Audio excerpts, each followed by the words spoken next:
You lost! The voters have spoken! I'm not going anywhere. Another by-election bloodbath. Even our MPs just resigned. I have a plan for change. The BBC confirms it. Reform is surging. Starmer's downfall begins now. We are the winning team. Barracks for PM, barracks for PM. Together, we will sweep the nation.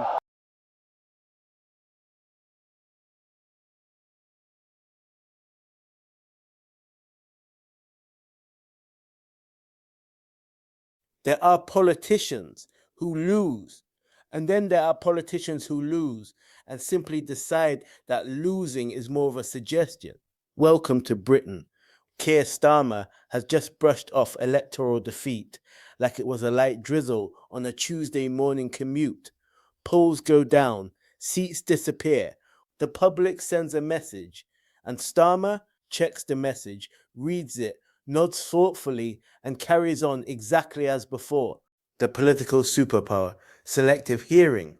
You have to respect it, not admire it, respect it, because it takes a certain level of psychological discipline to look at disappointing results and think, feedback, interesting, not problem, not crisis, just feedback, filed away neatly under things to acknowledge while doing nothing different. The statement that says, everything he won't quit. Not now, not after the polls, not under pressure, no deals, no timelines, no quiet conversations in back rooms about transition.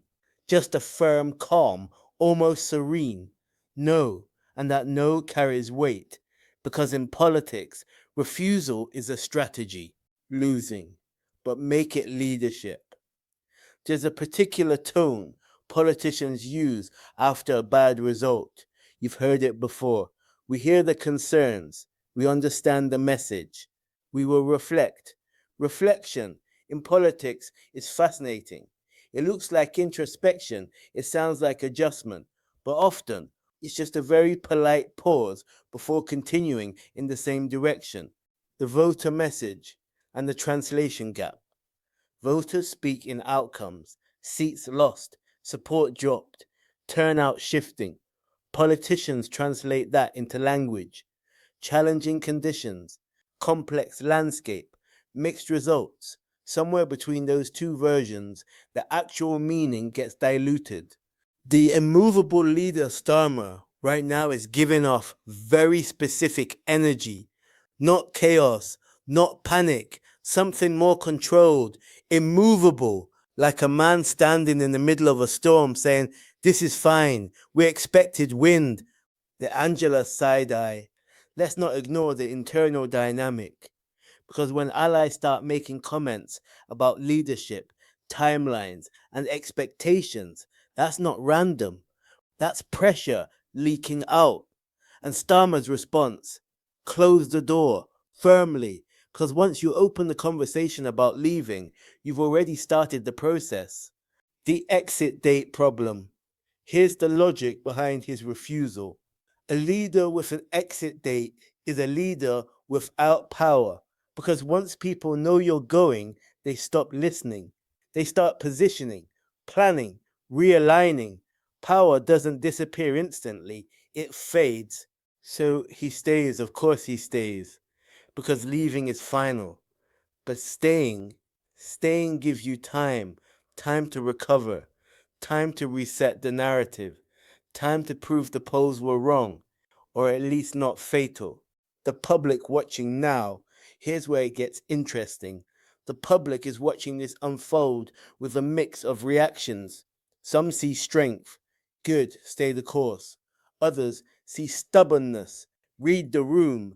And some see something else entirely, detachment, the detachment question.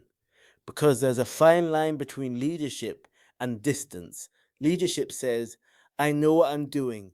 Distance says, I'm not hearing you. And when election results come in, that line gets tested, hard, the political weather system. Think of politics like weather. Sometimes storms pass, sometimes they build. Right now, Starmer is betting that this is a passing storm, not a structural shift, not a collapse, just turbulence. But what if it's not? Here's the risk.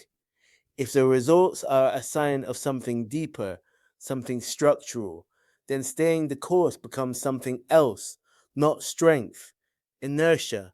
Let's be honest for a second. If this were a regular job, the conversation would be very different. Imagine performance is down, results are slipping, customers are unhappy. Response: I'm not leaving. That's not how most systems work.